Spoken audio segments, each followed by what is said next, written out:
Buenas tardes, bienvenidos a la transmisión Palabras de nuestras autoras, dentro del programa Contigo en la Distancia de la Secretaría de Cultura a través del Instituto Nacional de Antropología e Historia. Esta tarde estamos reunidos para la presentación de un libro colectivo llamado Juventudes Indígenas de Hip Hop y Protesta Social en América Latina, cuya coordinación estuvo a mi cargo como investigadora del INA y de Laura Valladares de la UAM Iztapalapa. Para este libro nos hemos planteado una serie de preguntas. ¿Existen los jóvenes en los pueblos indígenas? ¿Cuál es su historicidad? ¿Son producto de la modernidad? ¿O existen desde antes como un sector peculiar dentro de sus pueblos de origen? ¿Cómo son estos jóvenes? ¿Cómo se identifican? ¿Cómo se proyectan al futuro? ¿Y cómo son sus compromisos con sus pueblos de origen? Y para responder tales preguntas participan 12 investigadores latinoamericanos que nos presentan casos de los Andes peruanos y bolivianos, de la Amazonía brasileña, así como de diferentes regiones de México. Nuestros trabajos tienen a los jóvenes indígenas como centro de atención, sean estos rurales o urbanos, lo que supone un enfoque distinto al de los estudios de juventud que analizan a las culturas e identidades juveniles urbanas. Aquí nos importa desentrañar a los jóvenes dentro de sus contextos comunitarios y familiares, sus relaciones de parentesco, su ciclo de vida, inmersos en cosmogonías propias y en el contexto de asimetrías y desigualdades sociales. Así, se alude al tipo de relaciones que estos pueblos guardan con los estados nacionales y las dinámicas globales, enmarcando a los jóvenes dentro de múltiples desigualdades como las de género, generación, clase y étnicas, sustentadas, esta última, en la diferencia cultural y en la pertenencia de estos jóvenes a pueblos que han sido colonizados. Al inicio del año 2000, eran casi nulos los estudios sobre juventudes indígenas. Y yo me preguntaba si los antropólogos estábamos ante un nuevo campo de investigación, dada la creciente importancia demográfica, económica, cultural y política de los jóvenes indígenas.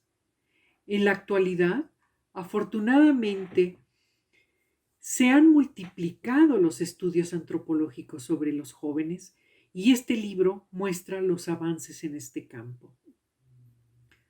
Juan Javier Rivera Andía, en su trabajo Haciéndose hombre en los Andes, mitos y rituales amerindios en torno a la juventud y sus resonancias en la erranza contemporánea, se adentra en los ritos de paso que se emplean en los Andes peruanos para el tránsito de la juventud a la adultez.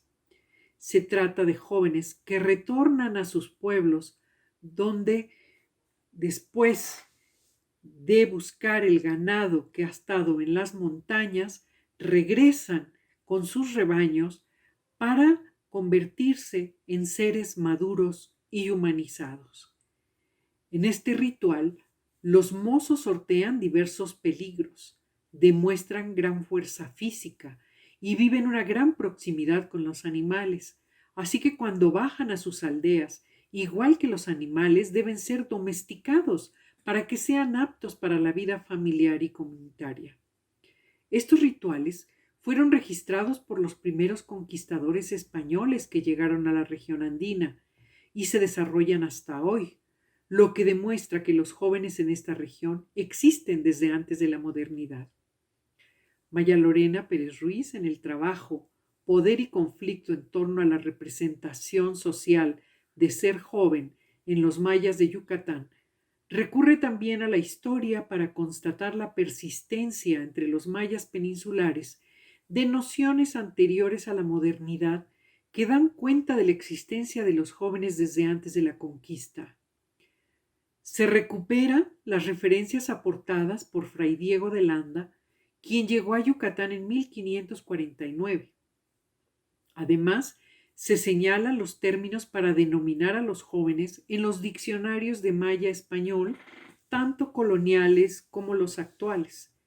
Se presentan los términos que los actuales hablantes de maya emplean para caracterizar y denominar a los jóvenes, y se explora la voz de los estudiantes, muchachos y muchachas, respecto de lo que para ellos significa ser joven. Aquí se encuentra que los significados de ser joven tienen tanto aspectos de continuidad histórica como elementos nuevos, más otros que han sido resignificados, sin que se hayan transformado radicalmente los sentidos de transitoriedad que tiene el ser joven en la cultura maya. Aída Castilleja y Arturo Argueta, en su texto Los jóvenes panaleros de Cheranqueri, las guaguapu y la captura ceremonial de la miel, abordan las relaciones entre los purépecha y la naturaleza mediante prácticas ritualizadas a lo largo del ciclo de vida de las personas. Estos autores ilustran cómo los jóvenes comuneros de Cherán van a los cerros a colectar panales y miel como parte del ciclo ceremonial que los prepara para ser adultos y llegar al matrimonio. Los autores explican que la participación de los jóvenes y niños en el Cheranqueri actual se han redimensionado después del 15 de abril de 2011, cuando sus habitantes decidieron oponerse al saqueo de sus bosques y a los grupos del narcotráfico. Aquí se concluye señalando la importancia que tiene el espacio del monte y de los cerros, tanto en la constitución de las comunidades, en términos del aprovechamiento de los recursos naturales, como de las concepciones y maneras de entender y explicar los ciclos de vida y del mundo entre los purépecha. Macario Lauro Bautista, en su trabajo Prácticas de noviazgo y negociación familiar entre los totonacos de San Andrés Tlayegualalcingo, Puebla, analiza el noviazgo entre los estudiantes del bachillerato como una práctica de reciente adquisición, ya que anteriormente eran los padres quienes elegían a los consortes de sus hijos e hijas. Ahora, sin embargo, con el noviazgo, son los jóvenes quienes seleccionan a su pareja y deciden el matrimonio. El autor aborda cómo se denomina el totonaco la práctica del noviazgo, cómo se llama al novio y a la novia, y cuáles son las diversas reacciones que el noviazgo provoca entre los habitantes de la comunidad, específicamente entre los padres, madres y abuelos, quienes pretenden que sean los padres de familia quienes mantengan el control de los jóvenes para recuperar así su autoridad. Johanna Kunin, en su trabajo Jóvenes indígenas que rapean al ritmo de los cambios en el altiplano boliviano, da a conocer el movimiento de rap político al tiempo que analiza los círculos de producción de esta música en la ciudad de La Paz. Se analiza la mezcla de ritmos ancestrales y modernos antes del ascenso al poder y durante la primera presidencia de Evo Morales. Se trata de un tipo de música que se utilizó para criticar a la clase política tradicional, aunque también se empleó para cantar en contra de las discriminaciones que sufren los raperos, además que se empleó para concientizar a otros jóvenes sobre diferentes cuestiones en torno a su ciudadanía. La autora señala que para comprender la importancia del rap social boliviano debe abandonarse la falsa dicotomía entre la cultura popular que se considera contestataria y la cultura masiva y alienada por occidentalizante, ya que el rap altiplánico boliviano, nos dice la autora, probablemente sea ambas cosas y también todo lo que está en medio. Elizabeth Kunin, en su trabajo Música afrocaribeña entre jóvenes mayas, Identidades en fronteras en Felipe Carrillo Puerto, Se introduce también en las relaciones que existen entre la producción musical y los procesos identitarios entre los jóvenes indígenas, solo que ella explora grupos de reggae y ska en el estado de Quintana Roo. Trabaja con los cantantes, con la difusión de la música afrocaribeña y su circulación entre los jóvenes mayas de la ciudad de Felipe Carrillo Puerta, capital de la zona maya.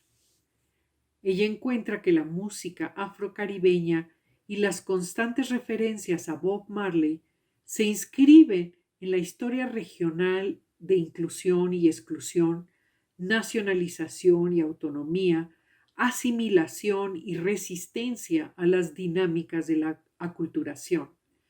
De esta forma, para la autora, el reggae, más que una música de jóvenes, es una música joven, asociada a un estado joven, que muestra que es posible negociar dentro de la cultura nacional a través de reivindicar una identidad que es simultáneamente mexicana, maya y afrocaribeña. Spence y Pimentel, en su texto Bro Max, los guaraní Kaiowá de Brasil y el reencantamiento del hip hop en la lucha por la tierra, se adentra también en las relaciones entre la producción artística y la crítica social hecha por jóvenes indígenas. El grupo Bromax, formado por guaraní Kaiowás, muestra los graves conflictos que enfrenta su pueblo al interior del estado de Mato Grosso do Sul: violencia, racismo y lucha por la tierra.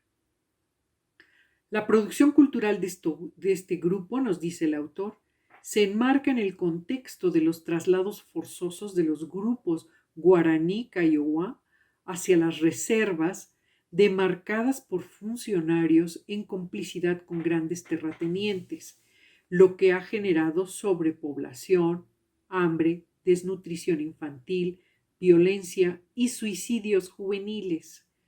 Estos últimos asociados a su vez con el abandono de los ritos de paso que antes acompañaban a los jóvenes en su tránsito por la pubertad hasta hacerse hombres. Ahora su confinamiento en reservas y su emigración para trabajar fuera de ellas ha generado condiciones críticas de soledad y violencia y por tanto ha provocado suicidios. Por ello, los jóvenes del Bromax hablan de lucha, pero también hablan de fe para retornar a la tierra prometida, a su lugar de origen. Bruno Baronet, en su capítulo Los jóvenes celtales en la vida política de las comunidades autónomas en la selva lacandona, examina las formas de participación de los jóvenes celtales neozapatistas en las prácticas de autogobierno en las comunidades autónomas de las cañadas de la selva lacandona. Al analizar la educación, el autor encuentra que casi la totalidad de los educadores designados por sus propias comunidades son jóvenes celtales que tienen alrededor de 20 años de edad, cuyos padres en general pertenecen a las bases de apoyo del Ejército Zapatista de Liberación Nacional, EZLN. Respecto a las jóvenes zapatistas, el autor subraya que aunque su participación ha sido fuertemente incitada por el mando político militar del EZLN, hasta ahora no se puede hablar de igualdad de participación. Ante ello, las jóvenes zapatistas se han rebelado contra su subordinación de género, clase y etnia. Aún así, concluye el autor, los jóvenes celtales son un actor relevante para las nuevas formas de hacer política dentro del autogobierno zapatista. Carmela Cariño Trujillo, en su trabajo Jóvenes Triquis, Participación Política y Defensa de la Autonomía, reflexiona sobre la participación de los y las jóvenes triqui en la construcción del municipio autónomo de San Juan Copala, Oaxaca, lugar donde los jóvenes tuvieron un papel activo en la conformación del municipio autónomo en 2007. y por lo mismo han sido víctimas de la represión gubernamental y de la violencia por parte de los opositores al proyecto autonómico. Pese a ese contexto adverso, la violencia ha abierto nuevos espacios para los jóvenes en la medida en que les obliga a migrar, pero también porque los ha obligado a formarse como líderes. En este proceso, el papel de las mujeres jóvenes también ha sido sobresaliente, puesto que han levantado la voz frente a su comunidad y a la sociedad en general. Así, concluye la autora, las jóvenes triqui, desplazadas, reconstruyen sus identidades de género a partir de su participación política y en la resistencia. Laura Valladares, en su texto denominado Senderos imbricados, la construcción de la agenda política de los jóvenes indígenas, recupera el proceso organizativo de los jóvenes indígenas que los ha hecho actores políticos en escenarios nacionales e internacionales. La autora encuentra que una de las peculiaridades de la organización de los jóvenes, incluyendo a las organizaciones de mujeres, es que sus agendas reivindicativas no están separadas de las demandas políticas de sus pueblos de pertenencia, es decir, que sus luchas remiten siempre a la colectividad y a su pertenencia étnica, de modo que en sus reivindicaciones persiste el núcleo duro de su identidad como pertenecientes a un pueblo indígena. Y si bien tienen reivindicaciones propias, como el derecho a estudiar, a casarse cuando lo decidan, a no ser criminalizados ni discriminados, así como ejercer el derecho a participar en las estructuras de poder y de decisión en sus pueblos de origen, en ellos, en estos jóvenes, predomina el poner su capital político y cultural al servicio de sus pueblos. Alejandra Toriz de la Rosa, en su capítulo Una mirada al trabajo en el hogar remunerado de las jóvenes indígenas en la Ciudad de México, aborda la situación de las trabajadoras del hogar. La autora describe los malos tratos que con frecuencia reciben de parte de sus empleadores al no contar con una legislación que proteja sus derechos laborales. Al enfocarse en mujeres jóvenes indígenas, da cuenta de cómo, en las últimas décadas, algunas de ellas han logrado incursionar en otro tipo de empleos gracias a su creciente nivel educativo. De ahí que sea posible que algunas de ellas recurran al trabajo en hogares como parte de una estrategia para solventar sus estudios de nivel medio y superior.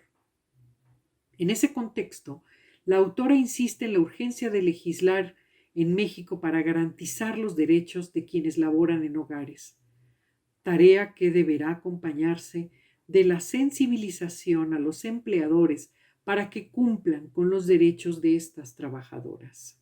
Dalia Cortés Rivera, en su texto Las jóvenes ñañú en contextos de migración y su participación en el sistema de cargos comunitarios, se enfoca en la fuerte emigración que viven las regiones indígenas a Estados Unidos en el caso de las comunidades ñañú del Valle de Mezquital, situación que, entre otras cosas, abre espacios para la participación de los jóvenes en responsabilidades que antes eran únicamente para los adultos, de modo que son ellos, los hombres y mujeres jóvenes, quienes tienen que suplir las responsabilidades familiares tanto del ámbito doméstico como en las tareas comunitarias y en el espacio público.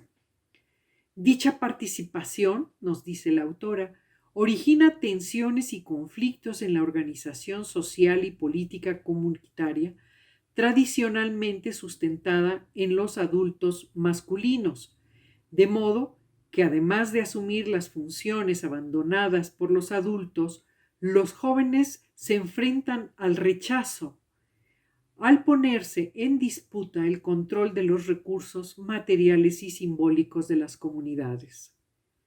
Hasta aquí vemos que comprender quiénes son los jóvenes indígenas implica remitirse a sus raíces culturales e identitarias, con una historicidad anterior a la modernidad, que se requiere de reconocer además junto a comprender los espacios culturales, sociales y múltiples en que interactúan estos jóvenes, alejándose de la mecánica oposición entre lo tradicional y lo moderno. Además, que se requiere comprender que a pesar de la devastación de sus territorios y sus culturas, los jóvenes indígenas son actores del siglo XXI que levantan la voz para oponerse a la mercantilización y la destrucción de sus culturas e identidades. Hasta aquí la presentación de nuestro libro. Muchas gracias, cuídense y quédense en casa.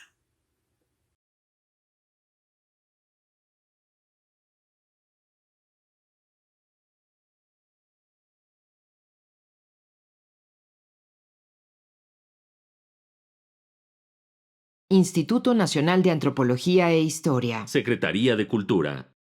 Gobierno de México.